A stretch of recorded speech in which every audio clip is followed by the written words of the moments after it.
Chapter 11. Who Speaks for the Blind?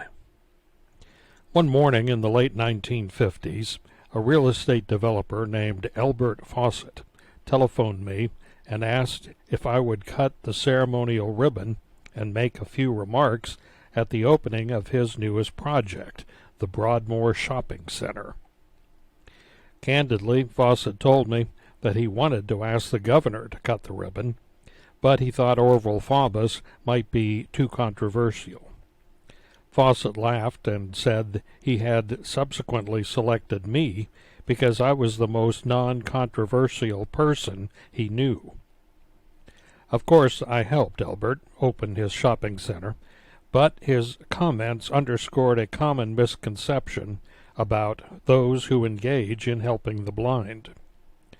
The truth is, our work is often filled with controversy, and while it is certainly a pleasant image that all blind people are a united group bound by their common handicap, this is simply a myth. In this regard, blind people are no different than their sighted counterparts. Some of the toughest competitors I know are blind people, and these individuals have never shied away from a quarrel or backed down from a fight. I have always contended that cooperation is necessary to achieve our goals. But in over 40 years of rehabilitation work, I have discovered that cooperation is difficult to maintain even in the simplest of matters. Despite our common objectives, the most disruptive and bitter debates involving the work for the blind have centered around the conflict between the older established agencies and an organization called the National Federation of the Blind. I suppose I should not have been surprised at the disruptive nature of the NFB. I had known controversy in the field long before the Federation was organized. For example, during the Depression years, while I was establishing the first STAND program in Arkansas, the leader of the local organization of blind people came to me and demanded that his group be allowed to designate each operator for the newly opened stands. When I told him the program existed for all the blind people of the state who needed employment, he became hostile and eventually launched a campaign against the program. Operating under the mistaken idea that we were in the business of giving money to the operators with no safeguards, he saw an opportunity to control enormous patronage and power. His misconceptions resulted in an ugly conflict for a while, telling blind people to stay away from the STAND program. Personal attacks on me through the School for the Blind Alumni Association, veiled threats, and other disquieting measures. Eventually, he realized his campaign of harassment had been unsuccessful, and the antagonism subsided. Despite combative encounters such as this one, I was unprepared for the later strife generated by the growth of the National Federation of the Blind. The NFB originated with Jacobus Ten Broek, a blind law professor at the University of California, who founded the organization in 1940. According to Francis Kessler in The Unseen Minority, Ten Broek created the NFB to protest the oppression of the social workers and the arrogance of the governmental administration. 20 years later, the NFB had affiliates in 47 states and had been involved in several controversies and lawsuits against the established agencies and professional work for the blind. The NFB had also strongly opposed the American Association of Workers for the Blind 1953 Code of Ethics because the new code condemned the practice of raising money by mailing unsolicited merchandise on a remit or return basis. The Federation leaders contended we aimed this section of the code directly at their major fundraising techniques, the mass mailing of unordered neckties and greeting cards accompanied by a request for a donation. By 1957, the condemnation of this practice came not only from the AAWB, but from the Fraud Division of the United States Post Office as well. The Postal Service, according to Kessler, charged that the letters accompanying the greeting cards falsely implied that all or most of the money asked for, the merchandise, would be used to assist the blind.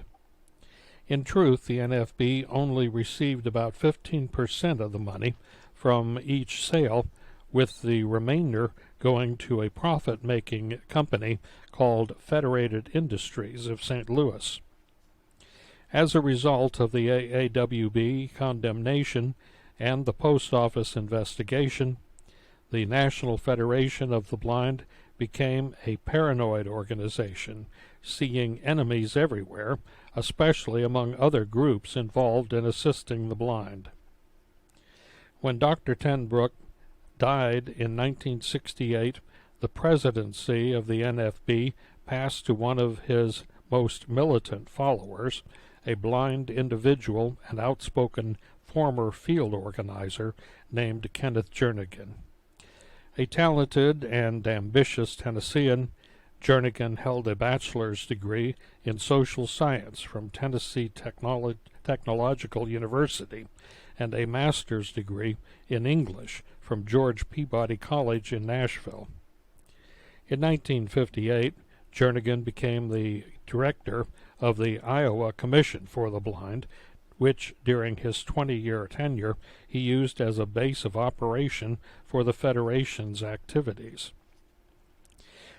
Throughout his career, Ken Jernigan has mirrored a tremendous sense of outrage and frustration over the treatment of the blind.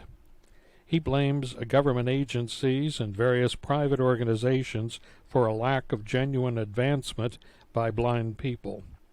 He argues the significance of the fact that his group is a federation of the blind for the blind, and contends that organizations like the American Foundation for the Blind tend to be patronizing towards blind people and often contemptuous of their abilities. Under Jernigan's leadership, this attitude led the NFB into a ceaseless conflict with the National Accreditation Council.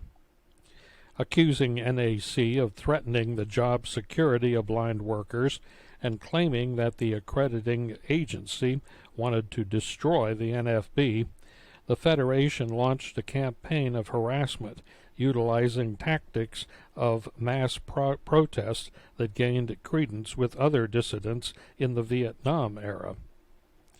Busing hundreds of dissatisfied blind people to NAC meetings all over the country, Jernigan used these individuals to picket meetings and divert attention from any positive activities of the National Council.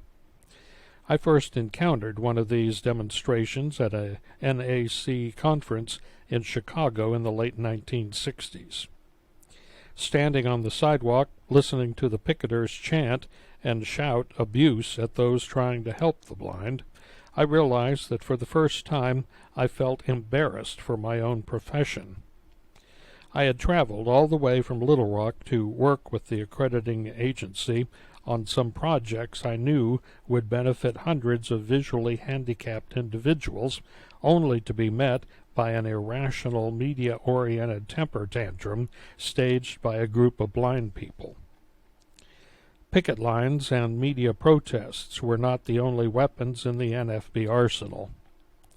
At one point, Jernigan offered to halt his harassment campaign if the board of directors of NAC revised their bylaws to allow Jernigan to name 10 of the 39 board members. His offer also contained the stipulation that he be allowed to remove these members if they failed to vote as he directed. At the time, I served on a committee to amend NAC's constitution and I was shocked by the number of our members who said Jernigan would destroy the accrediting agency if we did not accept his offer. I argued that if we yielded to the NFB's demands, the agency had already been destroyed. By a narrow vote, we rejected Jernigan's proposal. We did, however, invite the Federation and other consumer-oriented groups to submit a list of people they would like to see on the board, and we would consider them. But Jernigan rejected this counteroffer, and by refusing to allow any of his membership to serve on our board, he closed any possible avenue of constructive communication. Unable to stop NAC or dominate its board, Jernigan and the NFB attempted to seize control of other organizations. In the late 1970s, these efforts led to a struggle for control of the prestigious Minneapolis Society for the Blind, one of the oldest agencies in the Midwest. Founded around the turn of the century as a workshop and home for the blind, the Minneapolis Society had later expanded its facilities to include a modern rehabilitation center. The original charter of the organization provided that anyone who paid the $1 membership fee had a vote in selecting the Society's board of directors. The Federation discovered this clause and set out to dominate the organization by having all Federation members throughout the country join the Minneapolis Society and then elect an all-NFB board. The Society took the matter to court, but the local judge ruled that the charter provision had to stand. The result was a battle of the ballots between the NFB and concerned workers for the blind throughout the nation. In Arkansas, I presented the situation to the board of the Arkansas Enterprises for the Blind, and each member responded by donating $1 to join the Minneapolis Society and signing a proxy to vote for the slate of officers that opposed the takeover of by the NFB. Although I managed to get over 100 people in Arkansas to join the Minneapolis Society, I had little hope of defeating the organized efforts of a nationwide group like the Federation. Our cause seemed especially hopeless since Ken Jernigan boasted that the NFB's secret membership list contained 50,000 names. Several weeks later, I received a jubilant phone call from an old friend who served on the board of the Minneapolis Society. In the results of the election announced that morning, the NFB had only been able to muster 12,000 votes, and their candidates had lost by almost 5,000 votes. Jernigan's claim of 50,000 members appeared to have been nothing but a bluff, and I regarded the whole affair as a great victory over the disruptive tactics of the Federation. Over the years, I often wished it had been possible for me to view the activities of the NFB with nothing but concerned detachment. A distant observer of battles such as the one in Minneapolis. Unfortunately, I never had that opportunity. Beginning in the mid-1950s, the Federation selected Arkansas as a target area, and this decision in turn thrust me into the center of one of the most bitter controversies of my career. I first heard about the NFB during the Second World War when a member of our alumni association, who had recently returned from a trip to California, suggested we affiliate with this new group. Joe Klunk happened to be in Little Rock at the time, and I asked if he knew anything about the Federation. I remember his voice took on a serious edge as he advised me not to get involved with the NFB because the main thrust of their group centered on opposition to all professional work for the blind. After I explained this to our membership, we almost unanimously voted down the motion to join the Federation. A few years later, as I became involved in the national politics of the AAWB, I heard more and more about the Federation and its activities. The NFB leadership constantly attacked the American Foundation for the Blind and other established agencies, claiming they were run by sighted people who did not understand the problems of the blind. The Federation representatives accused these organizations of being patronizing and actually hindering blind people from making real progress.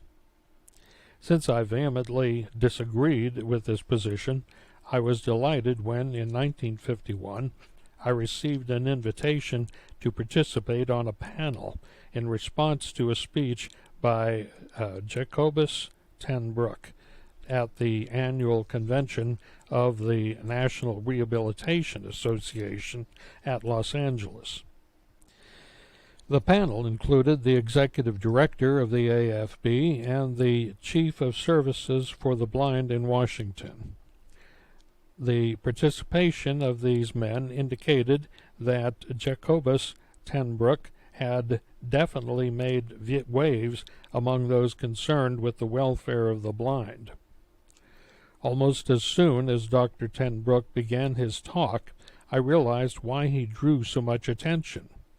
He was a consummate showman, a deep, resonant voice, a full beard, and a set of Braille notes which he tossed page by page on the floor with a grand flourish as he finished each one. The essence of his message was that everything being done by the establishment actually harmed visually handicapped persons, and only the organized blind knew what was best for the blind. He contended blind people should control their own destiny without the interference of patronizing sighted individuals, and he castigated those who had led the blind to this present state of dependence. I found ten Broek's speech disturbing. In all of my years of work with the visually handicapped in Arkansas, I had experienced great success with an approach based on teamwork and cooperation between the blind and the sighted. I could see no advantage to the blind in rejecting the help of their many friends who could see. After the meeting, I spoke with Dr. ten Broek and tried to convince him we all shared a common goal: to achieve better opportunities for all blind people. I suggested we exchange ideas and seek some common ground rather than continuing the existing state of hostilities. I finally invited him to address the AAWB convention the next year in Louisville and offered to speak to the NFB convention in Nashville to explain the goals of our organization. After the uncompromising militancy of his speech, he surprised me by eagerly accepting my offer. A year later, despite some opposition from our program committee, I scheduled Dr. ten Broek to address a morning session at the Louisville conference. The panel chairman explained that each of our three speakers would be allotted 15 minutes, and then we would have a period for questions. Dr. ten Broek spoke first and gave a similar performance to the one I witnessed in Los Angeles. After about 20 minutes, however, the chairman interrupted him and said, "I'm sorry, Dr. ten Broek, but we have other panelists, and I thought you understood the speeches would only be for 15 minutes. The Federation president turned to him and growled, "I see what you're doing. When I get to the part of my talk that hurts a little, you cut me off, right?" To my chagrin, the audience began applauding and cheering Dr. ten Broek. Our disconcerted chairman asked for order and replied, "Well, all right, I will defer to the audience. Do you want to hear more of Dr. ten Broek's speech?" The crowd burst into wild and enthusiastic applause. Seated on the platform, I observed these proceedings in a state of total surprise. I could not understand what had happened. The Federation president spoke for another 20 minutes, and the other speakers were reduced to a few moments each. Later that day I did some investigating and discovered that Tenbrook had quietly and deliberately infiltrated the audience with loyal NFB members. The Federation leadership had planned and rehearsed the whole performance using our hospitality to create a false impression of support for their point of view. Dr. Tenbrook's deception angered our members, and several people urged me not to attend the NFB meeting in Nashville. While I felt betrayed, I also believed it would serve no positive purpose to fail to fulfill my part of our bargain. The next morning I invited Dr. Tenbrook to join me for breakfast in my hotel room. I still hoped to establish a line of communication, and I found him to be a likable individual when he was not playing to the crowd. We discussed several matters, and after a while I asked him, "Why do you insist on doing things this way, making everything so antagonistic, surrounding yourself with controversy? You have an important position at the university. There should be no need for such bitterness." Dr. Tenbrook surprised me with an amazingly candid answer. There was no long-winded harangue, no soapbox political speech. Instead, he told me about his personal disappointments with the legal profession. He felt he was not recognized for his own ability by many of his colleagues, and indicated he might have been the dean of the law school if he had been a cited professor. I realized then that in many ways the Federation represented the extension of one blind man's lifelong frustration and hostility, blaming society for their handicap, withdrawing to a point where only the blind could understand their hurt, distrusting everyone else. Consequently, my breakfast meeting strengthened my resolve to address the NFB meeting in Nashville. 2 weeks later, I spoke to a session of the Federation's convention at the stately old Andrew Jackson Hotel. In my remarks, I stressed the theme of teamwork, the things that might be achieved through the cooperation of the blind, the local community, and state and federal agencies. Although some of my friends in the AWB had warned me, the barrage of catcalls, boos, and general heckling that greeted my speech appalled me. The members of the Federation refused to listen to another point of view. Following the meeting, I packed my bags and returned to Little Rock, saddened that there seemed to be no sense of shared objectives between the NFB and the other agencies dedicated to helping the blind.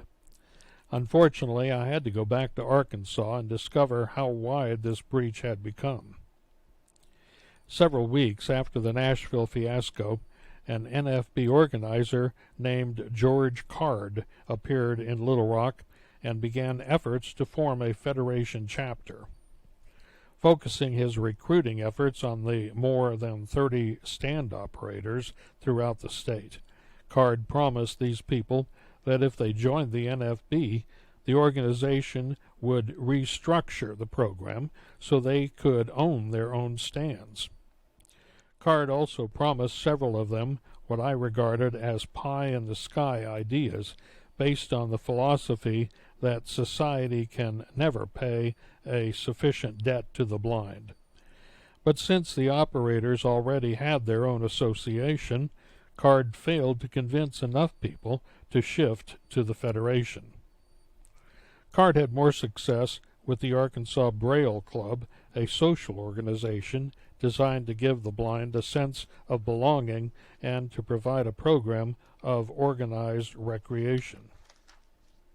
At the time George Card visited Arkansas, the president of the group was an old school friend of mine named Ray Penix. Ray had been the first blind person to graduate from the University of Arkansas, and although he had considerable ability, had never been able to find his niche in life. He graduated with a degree in music, but he had tried a variety of things like teaching at the School for the Blind, running a legitimate massage parlor, chiropractic school, and a few other endeavors. The ideas of the NFB excited Ray to the point that he invited Jacobus ten Broek to travel to Arkansas and speak to the Braille Club. Since I had to be out of town when Dr. ten Broek spoke, several friends of mine attended and reported that the Federation president delivered a scathing attack on me, on the Rehabilitation Center, and on the state agency people who work directly with the blind. Dr. ten Broek also proposed that the members of the Braille Club vote to affiliate their organization with the NFB. I felt somewhat vindicated when the membership voted this proposition down, because Pennock and ten Broek told them they would have to amend our Constitution to prohibit any sighted people from holding office.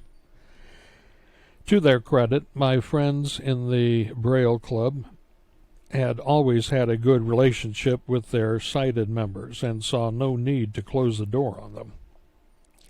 Ray Pennock's experience with the Federation was like a religious conversion.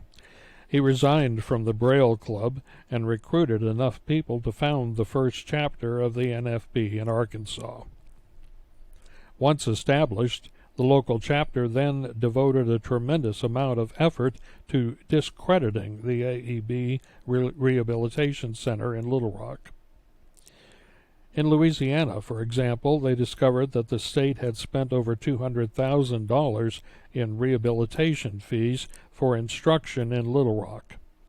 Louisiana Federation members went to their state legislature and told the legislators that they were wasting their rehabilitation money and should keep those funds in their own state.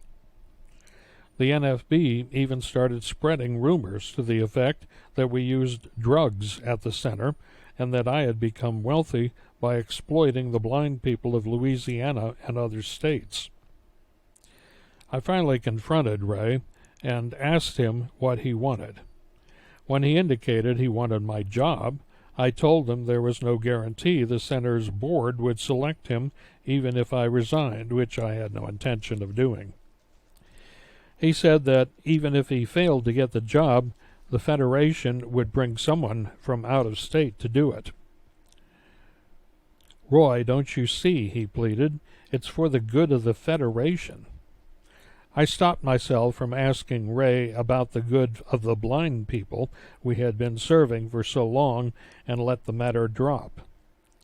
It served no purpose to argue with a fanatic who had lost sight of our basic goals. By the mid-1950s, my problems with the Federation came not only from the local group, but from the national organization as well. Over the years, the NFB had devised a scheme of getting into a state for the purpose of organizing and recruiting members, and at the same time attacking the existing agencies for the blind. They would offer to conduct a free survey of the various services for the blind in the state, and then make recommendations for improvements in the quality and efficiency of those services.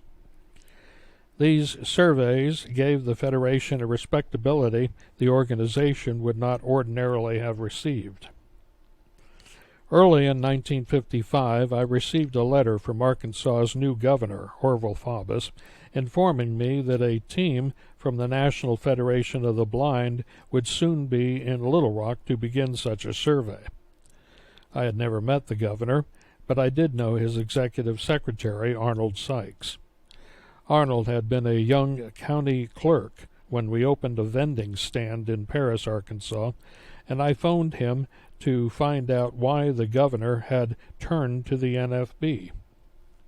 He told me that Ray Pennock recommended the survey to Faubus as an inexpensive way to help the blind, and since Ray's uncle, State Senator Roy Milam, supported Faubus, the governor had agreed to the project.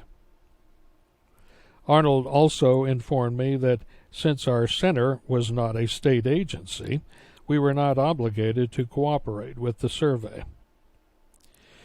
Choosing my words carefully, I told Arnold that the NFB had no interest in improving services for the blind. Rather, they only wanted to attack existing organizations and recruit disgruntled blind people into their ranks. I pointed out that the organization's activities could be harmful if the Federation destroyed the confidence of a large number of blind people in the local agencies that served them. Following my discussion with Arnold Sykes, I wrote a personal letter to Governor Faubus. I informed the governor that based on professional ethics, I could not recognize the Federation team as being professionally competent to evaluate our program at the center. In the concluding paragraph of that letter, I commended Faubus for his interest in the blind, but also recommended he utilize the services of the American Foundation for the Blind and the Federal Office of Rehabilitation to conduct the needed survey. A few weeks later, Lila Lampkin telephoned me at home and told me to turn my radio to a local talk show. The program featured a representative of the NFB, and as the show progressed, he made all kinds of wild assertions, giving the Federation sole credit for the Randolph-Shepard Act, claiming the Federation was the only responsible organization working to help the blind, saying the state agencies exploited the blind. I cannot believe these people would issue a stream of falsehoods like that on the public airways. But the worst came later. The survey team called on the Director of Rehabilitation and demanded access to confidential records. When the director refused, they approached the governor and demanded the director be fired. George Card and Kenneth Jernigan, the same individual who would later be president of the organization, headed the NFB survey team. Despite my own misgivings, I tried to be cordial to them when they arrived to inspect the rehabilitation center. I told them I had no objections to their examining our facility, but I wanted them to understand my position.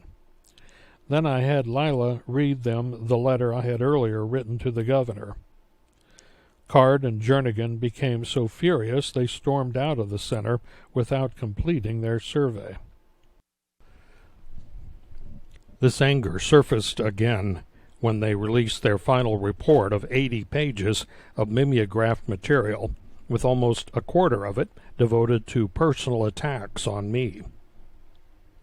They charged I had been a dictator in the vending stand program and had used my position to punish blind people who would not conform to my dictates.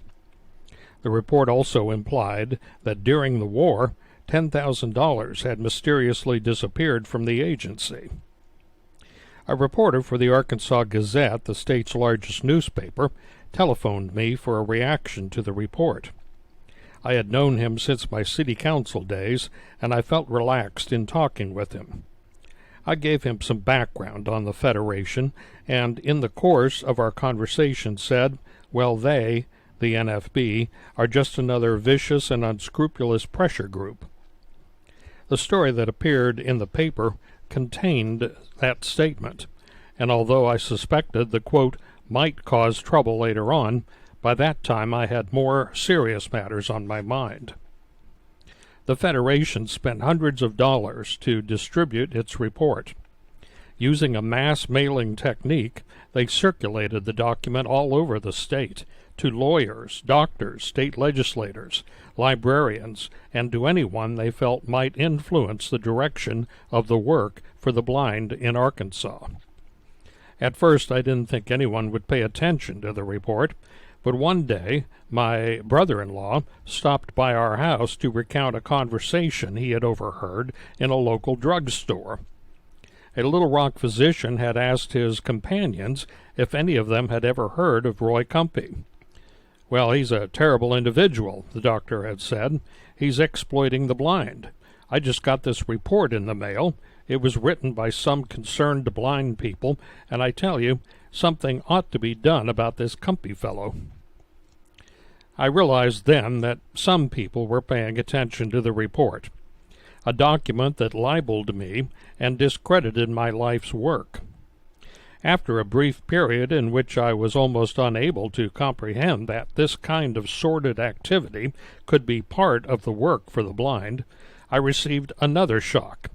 A U.S. Marshal presented me with a summons containing the information that I was being sued for $250,000 by Kenneth Jernigan, George Card, and Jacobus ten Beck. They were also suing the Arkansas Gazette for the same amount, contending my earlier comments in the newspaper had libeled their organization. This news quickly turned my sadness into anger. I contacted my old friend and attorney, William Nash, who reminded me there are only 3 defenses to a libel suit. First, that you did not say it.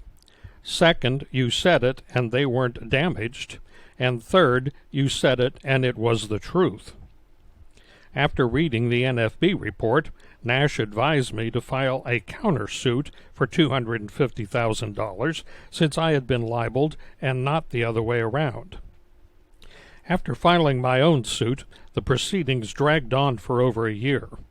This was a difficult time, not just for me, but for my family as well. I vividly recall one evening when my younger son Peter said, "Daddy, why are the blind people against you when you work for the blind?" Comments like this, plus the general tension of the situation, cast a gray cloud over my life for quite some time. Ironically, Governor Faubus aided my cause when he publicly condemned the Federation's survey, saying it had been used as the basis for a membership drive among the blind people of the state. I also felt gratified when the governor said he was dissatisfied with the final report because it, quote, failed to acknowledge the wonderful work of the Lions Clubs of Arkansas in their support of the AEB Rehabilitation Center at Little Rock. Finally, Faubus concluded his remarks on the matter by observing that the Federation's report included personal criticisms, which should not be included in a document of this kind. After an agonizingly long period of time, the NFB sent word to the Gazette's attorney that if I would drop my suit, they would drop theirs. I had mixed feelings about the offer. On the one hand, I wanted to fight them to the end and expose them for what they were. But our board of directors wanted to drop the matter, and I partially agreed with their argument that we should not be in the position of publicly fighting other blind organizations. I had to keep in mind that the Federation represented a small minority, and I needed to concentrate my efforts on the blind people that we helped every day at the Rehabilitation Center. Thus, the lawsuits were quietly dropped on both sides. About a decade later, while attending a conference in New York, Ken Jernigan called on me in my hotel room. We chatted amiably for a while, and then Jernigan said, "Roy, I don't know how to say this, but I want to apologize for what I did back there in Arkansas 10 years ago. I guess the only excuse is that I was young and inexperienced." Human beings are complex creatures, and Ken Jernigan is perhaps more complex than most. I regarded his apology as a decent gesture and accepted it as such. But because of our divergent philosophies, I knew there would be future confrontations between the Federation and myself, and sadly enough, events proved me right. The controversies in Arkansas between the Federation and established agencies continued into the 1970s. In 1975, NAC officials selected Little Rock as the site of the annual National Accreditation Council meeting. As chairman of the host committee, I devoted several weeks to preparing for the meeting at the Camelot Inn, the city's new convention facility. I knew it was no coincidence that the state chapter of the NFB scheduled its own meeting that same week down the street at the Holiday Inn. But I tried to ignore this situation and hoped for the best. November 12, 1975 dawned in a cold and hazy fog, and the bleakness of the weather only intensified my apprehensive mood. During a breakfast meeting in conjunction with the NAC conference, Anna New, a NAC staff member from New York, hurried into the dining room and announced, "They're on their way." Everyone in the room knew what she meant. Outside, almost 100 sign-carrying blind individuals had braved the chilly weather and marched the 6 blocks from the Holiday Inn to the Camelot. They formed a long picket line in front of our hotel as they brandished signs with messages like "NAC is a pain" and "We can speak for ourselves." The local television cameras recorded the whole scene, the drama of the blind struggling against the blind. I went outside and overheard an NFB spokesman being interviewed by a television reporter. Quote, "We've tracked NAC across the country," the Federation representative said, "and we know that NAC will have to be destroyed because it refuses to be reformed. Because it refused to do what we say," was what he should have said. I felt particularly hurt by the demonstration, not only because the whole spectacle took place in Little Rock, but also because several of our local blind people played prominent roles in the exhibition. Some of these individuals had gone through our program at the center, and I knew and liked many of them. It distressed me to see them turn to such counterproductive and radical extremes to try and solve their problems. Because the AEB had received accreditation from NAC, some of the Federation decided to temporarily abandon the hotel and picket the center. Before they arrived, I received a call from one of our former trainees, a young man from another state who worked in the vending stand program there. That morning he telephoned to say hello, but when I found out his trip had been sponsored by the Federation, I became cautious and asked, "Were you in that picket line yesterday at the Camelot?" He laughed and replied, "No, I started out with them, but all those damn fools wanted to do was march around in the cold and chant and wave their signs. I just came down for the bus ride." "Are you coming out to picket the center?" I queried. "Oh, hell no, Mr. Kumpe. You know me better than that. Beside, I hooked up with this gal on the bus, and we've made other plans. All this is nothing but a free vacation, free bus ride, free hotel, free meals, and free whiskey." The whole conversation lightened my spirits. Not that I didn't take the Federation seriously, but my talk with that young man did show me a lighter side of a grim situation. The Federation leadership argues that blindness is an attitude. The blind are not truly handicapped, only inconvenienced.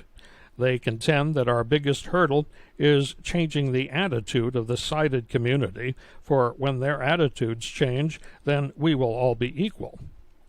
The fact is, there is no way blind individuals and sighted individuals can be equal unless, in the words of Lou Rives, we can restore the sight of all blind people or put out the eyes of all sighted people.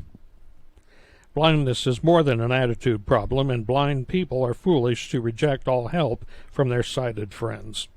The NFB has never been approved by the Better Business Bureau or the National Information Bureau because the Federation's leadership refuses to publicly reveal the group's financial records. The organization's main goal has always been to dominate and control all work for the blind. Thus, over the last 3 decades, the Federation has opposed virtually every progressive step for the blind.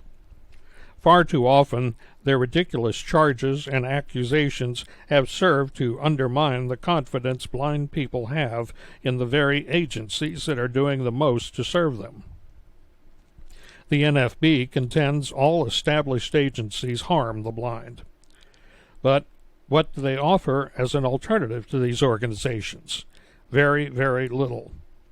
Over the last 40 years, I have met hundreds of people, blind and sighted, who, with a crusader-like zeal, have devoted their lives to furthering opportunities for the blind and improving the general welfare of the visually handicapped. I refuse to believe that all of these people have been malevolent empire builders, as the Federation implies. Fortunately, there are two consumer-oriented groups that have embraced a different philosophy from that of the NFB. The first of these organizations is the American Council for the Blind. The ACB actually resulted from a schism within the ranks of the Federation. In 1961, Dr. Ten Breck expelled several state affiliates that had opposed his leadership of the NFB. Under the direction of Durwood McDaniels, a blind attorney from Oklahoma City, and several other individuals, the expelled Federation chapters formed the American Council of the Blind. From my perspective, one of the ironies of the division was that my old antagonist, George Card, was one of the ejected Federation members who joined the newly formed council. For several years, the ACB has advocated working through the established agencies to improve services for the blind. Larger than the Federation, the American Council of the Blind is a more democratic organization and has become a respected spokesman for the needs of the visually handicapped. The second group is the Blinded Veterans Association. Like the Council, the BVA works closely with other agencies and supports the work of the National Accreditation Council with representation on the board. In contrast to the antagonistic approach of the Federation, these two organizations have demonstrated the effectiveness of mutual assistance and teamwork in helping blind persons achieve their individual goals. Our aim is to help the blind. The way to achieve that objective is through cooperation. Unquestionably, there are differences of opinion, and this is as it should be. But the resolution of these differences should be through debate and dialogue, not through picket lines and character assassination. Almost 50 years ago, my colleague, Leonard Robinson, while campaigning for the Randolph-Shepard Act, summed up my own sentiments when he said, "The first thing which the agencies for the blind can do for the blind is to forget their petty jealousies of each other and learn to cooperate with one another more harmoniously to the best interests of the blind." Maybe someday we can all make Leonard's hope a reality.